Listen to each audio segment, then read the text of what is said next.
तालुक्यात ॲडव्होकेट कविता ठाकूर यांनी नगराध्यक्षपदासाठी अपक्ष म्हणून उमेदवारी अर्ज भरला आहे. ॲडव्होकेट कविता ठाकूर यांनी याआधी अलिबाग नगरपालिकेत नगरसेवक म्हणून काम केलेलं आहे. तसेच त्या माजी आमदार मोनिका ठाकूर यांच्या सून तसेच राष्ट्रवादी काँग्रेसचे प्रदेश सरचिटणीस प्रवीण ठाकूर यांच्या पत्नी आहे. आज त्यांनी सागर डिजिटल सोबत चर्चा केली आहे. मॅडम, आपली राजकीय वाटचाल आतापर्यंतची कशी झाली आहे? ॲक्च्युली मी लहानपणापासूनच राजकारणाशी संबंधित आहे. माझे आजोबा मुराररावजी राणे यांच्या हे काँग्रेसचे खंदे नेते होते. यांच्यासोबत मी वसंतदादा पाटील आपले देशमुख साहेब यांच्यासोबत मी लहानपणापासून ह्या सगळ्या वातावरणातच मी वावरत आले. आणि माझं 1995 साली जेव्हा इथे आमदार मधुशेठ ठाकूर पप्पा यांच्या घरी माझं लग्न झालं ॲडव्होकेट प्रवीण ठाकूरांबरोबर. आणि मला पप्पांनी सर्वप्रथम मला जे नगरपालिकेत मला उभं राहण्याचा चान्स जो दिला तो पप्पांनी दिला. आणि पप्पांच्या आशीर्वादाने मी 1996 रोजी पहिल्यांदा नगरसेविका म्हणून अलिबाग नगरपालिकेत निवडून आले आणि अगदी हायेस्ट वोटिंगने मी निवडून आले. ह्याच्यासाठी पप्पांचा आणि माझ्या घरच्यांचा सगळ्यांचा आशीर्वाद मला म्हणजे मिळाला, याचं मी खूप माझं भाग्य समजते. आणि त्यातूनच पुढे 2 वेळा मी नगरपालिकेमध्ये निवडून आल्यामुळे 2 वेळा मी तो कारभार नगरपालिकेतला पाहिलेला आहे. दुसरं माझं आत्ताचं हे माझं महत्त्वाचं विजन असेल की माझ्या सासूबाई नगराध्यक्ष पदासाठी उभ्या होत्या. त्या अगदी थोडक्या मतांनी त्या ह्या ह्याच्यात निवडून आल्या नाही. ती एक खंत माझ्या मनाला कुठेतरी आहे. आणि दुसरं माझ्या पप्पांचं म्हणजे आमदार मधुशेठ ठाकूरांचं हे एक मनापासून इच्छा होती की आपल्या घरातला एकतरी उमेदवार हा नगराध्यक्ष पदावर बसला पाहिजे. अनुषंगाने आज जे ओपन सर्वसाधारण महिलांनी जो हे आरक्षण पडलं त्या आरक्षणाचा जेव्हा हे डिक्लेअर झालं तेव्हा माझ्या मनाला कुठेतरी हे थोडंसं लागून गेलं की हे बहुतेक फक्त आणि फक्त माझ्यासाठी पडलेलं आरक्षण आहे. कारण मी त्या सगळ्या काटेरियामध्ये बसत होते आणि मी त्या अनुषंगाने तो प्रयत्न चालू केला आणि म्हणून माझा फॉर्म भरलेला आहे. आपण राष्ट्रवादी काँग्रेस पक्षात कार्यरत आहात. आपले पती हे राष्ट्रवादी काँग्रेसचे प्रदेश सरचिटणीस आहेत. असे असूनही आपल्याला महायुतीने नगराध्यक्षपदाची उमेदवारी दिली नाही किंवा आपण महायुतीकडे तसा प्रस्ताव ठेवलेला का? कारण सध्या आपण अपक्ष म्हणून निवडणूक लढत आहात. आपलं म्हणणं अगदी बरोबर आहे. माझे पती ॲडव्होकेट प्रवीण ठाकूर हे राष्ट्रवादी काँग्रेसचे महाराष्ट्र प्रदेशचे सरचिटणीस आहेत. आपण कसं आहे, आता युतीचं सरकार आहे. युतीच्या सरकारमध्ये शेवटी तिन्ही पक्षांना एकत्र चालायचंय. आम्ही प्रस्ताव ठेवला होता, परंतु काही कारणास्तव त्यांच्यात काही डिस्कशन झालं असेल, मला काही कल्पना नाही त्या संदर्भात. शेवटपर्यंत मी त्याची अपेक्षा करत होते, परंतु तिथनं काही मला पुढे आलं नाही. आणि माझी अगदी म्हणजे आत्ताच आपल्याला सांगितल्याप्रमाणे मला माझ्या पप्पांची इच्छा पूर्ण करायची होती. दुसरं, माझ्या आईंनी जे दुःख बघितलंय किंवा ती जी इलेक्शनमध्ये आम्ही अगदी थोडक्या मताने आम्ही पडलो त्याचं जे दुःख आहे ते मला कुठेतरी भरून काढायचंय. ह्या अँगलने मी शेवटच्या क्षणाला माझा अपक्ष फॉर्म भरलाय. त्याच्याशी युतीचा किंवा आमचा म्हणजे असा पर्सनली असा काही कुठल्याही प्रकारचा विषय नाही. आणि युतीशी माझं काही म्हणजे माझा राष्ट्रवादी पक्षावरती माझा काही कुठल्याही प्रकारची नाराजी नाही, एवढं नक्कीच. आपण यापूर्वी नगरसेवक म्हणून काम पाहत होता, तर आपल्या नगरसेवक पदाच्या कारकिर्दीत आपण कोणती विकास कामे केली आहे? मी सर्वात पहिली 1996ला जेव्हा नगरसेविका म्हणून निवडून आले तेव्हा माझ्यापेक्षा वरिष्ठ ह्या नगरपालिकेत होते जे आमच्या पक्षाचे होते. त्यामुळे मी ते 5 वर्ष जी माझी गेली ती मी काम बघण्यामध्ये घालवली. कारण शेवटी प्रत्येक वेळेला पहिल्या आपण जेव्हा कुठल्या ह्याच्यात पाय टाकतो तेव्हा ते डायरेक्ट समुद्रात पडल्यावरती पोहता येत नाही. त्याला पोहण्यासाठी थोडा वेळ घालवावा लागतो, शिकावं लागतं. तसं म्हणजे 5 वर्ष ती शिकण्यामध्ये गेली. प्रत्येक माझ्यापेक्षा वरिष्ठांकडून मी काही चांगली उदाहरणं घेतली, त्यांच्याकडून माहिती घेतली.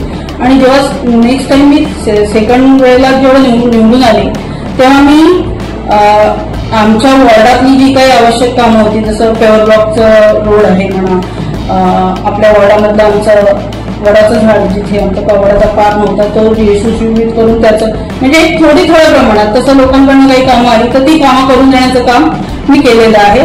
त्यानंतर मग माझा नगरपालिकेशी एवढा संबंध संपला आणि आता जे मी हा अगदी कणखरपणे विचार करते तो त्या अनुषंगानेच करते की जर समजा मी ह्या निवडणुकीत निवडून आले तर मी लोकांसाठी स्वतःच्या विजनमधनं काही चांगली कामं करू शकेल, लोकांना सोबत घेऊन काही 4 गोष्टी मला करता येऊ शकतील. हा एकमेव माझा उद्देश या इलेक्शनला उभं राहण्याचा आहे.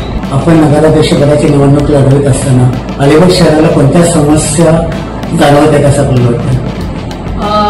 आता आपलं हे अलिबाग शहर हे ट्रान्सपोर्ट टुरिझमचं मुख्य केंद्र आहे.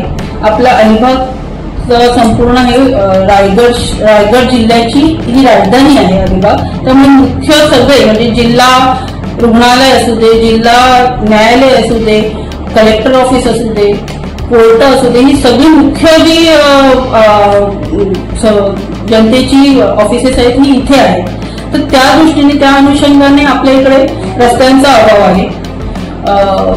तुमचा स्वच्छतेचा थोडा अभाव पडतोच आहे, कारण जरी तुमचे डस्टबिन अवेलेबल असले तरी डस्टबिन प्रॉपर क्लिनिंग होत नाही म्हणा, किंवा कुत्रे ते सगळे उडवून देतात, त्यामुळे ती पडलेली घाण अस्वच्छता ही भरपूर प्रमाणात आपल्या इथे दिसते. त्याच्यामुळे मच्छरांचा जो आपला प्रादुर्भाव होतोय तो खूप होतोय, जो आजारपणासाठी फार इम्पॉर्टंट आहे. तसंच उघडी गटार आहेत, त्याच्यावर ते मच्छर बसून हे चावले जातात, त्यामुळे त्याचा आरोग्याच्या दृष्टीने तो खूप इम्पॉर्टंट मुद्दा मला वाटतो. नगर परिषद नगराध्यक्ष पदाच्या निवडणुकीला सामोरे जात असताना आपल्यासमोर विकासाचे विजन काय आहे? अलिबाग नगरपालिकेच्या नगराध्यक्ष पदासाठी निवडणूक लढवताना माझं विजन असं आहे की अलिबागमधल्या जनतेला रोजगार उपलब्ध करून देणे. दुसरं, इथे असलेली शौचालय ही स्वच्छ आणि सुंदर कशी ठेवता येतील ह्या संदर्भात आराखडा तयार करणे. तिसरं, अलिबागमध्ये जितक्या जास्त प्रमाणात आपण वृक्षारोपण करू शकू आणि अलिबाग ही सिटी मला क्लीन आणि ग्रीन सिटी करायची आहे की ज्यामुळे त्याच्यात आणखी सुंदरता निर्माण होईल. दुसरं, समुद्र किनाऱ्यावरती चालू असणारे छोटे मोठे जे काही बिझनेस आहेत त्यांना आपण अद्ययावत करून चांगल्या पद्धतीने कसं करू शकतो या संदर्भात एक विजन आहे माझं.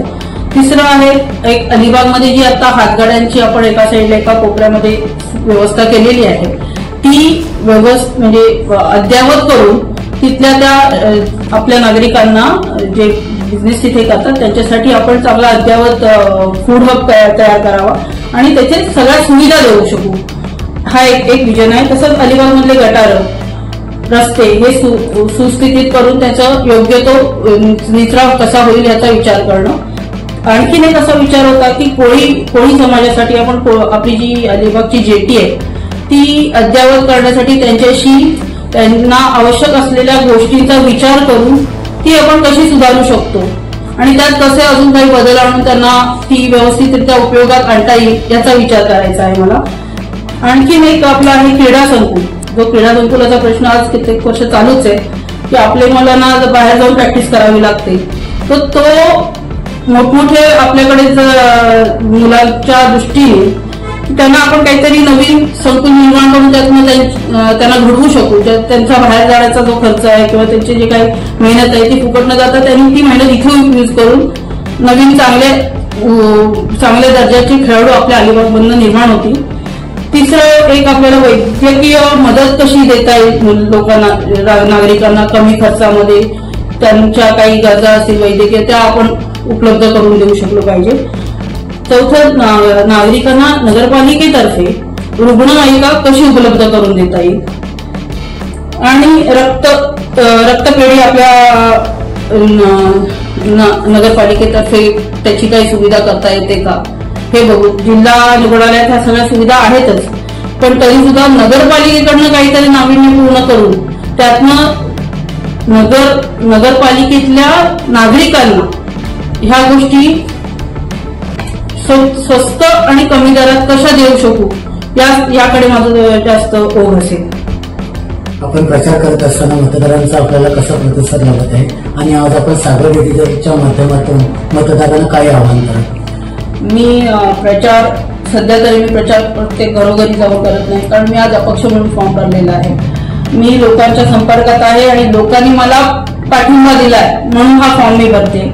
माझे पप्पा माननीय माजी आमदार मधुशेठ ठाकूर, माझ्या आई मालती मधुकर ठाकूर आणि माझे पती यांचा मला आशीर्वाद आहे.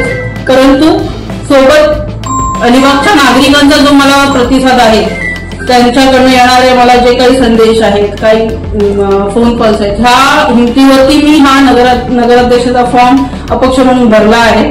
आणि मला आपल्या वाहिनीद्वारे एकच सांगायचे की मी नगराध्यक्ष म्हणून हा फॉर्म अपक्ष भरलेला आहे. तुमच्या कल्याणासाठी, तुमच्या विजनसाठी मी हा फॉर्म भरलेला आहे. आपण सगळ्यांनी मला साथ देऊन योग्य तो निर्णय घेऊन मला निवडून द्यावं, एवढीच मी आपल्याकडे अपेक्षा करते. धन्यवाद.